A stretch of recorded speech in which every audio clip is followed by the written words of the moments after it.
And the Trade Ministry is also stepping up efforts for its support for non-memory chip sectors. Our Kim Hyesung reports. The government has created a detailed plan to build the non-memory chip industry and become a global semiconductor powerhouse by 2030, with an emphasis on 5 key areas. First, building a foundation to nurture so-called fabless firms, companies that design chips but do not have an assembly line. Korea currently accounts for 1.6% of the global fabless industry, an area that's dominated by U.S. firms like Qualcomm.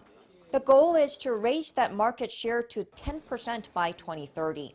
To create market demand for non-memory chips that are used to process data like AI, the government will work with the private sector on projects such as building the 5G communication system and driverless car road infrastructure and creating an $86 million fund to support fabless firms' R&D.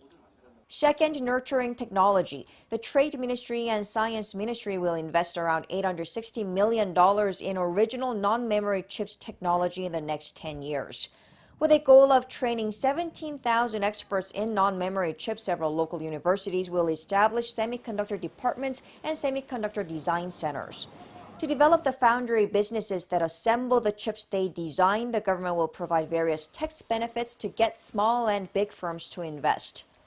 Lastly, the Trade Ministry said it will help create an ecosystem through private-public sector cooperation so that Korean fabless firms and foundry firms can design and develop non-memory chips from start to finish.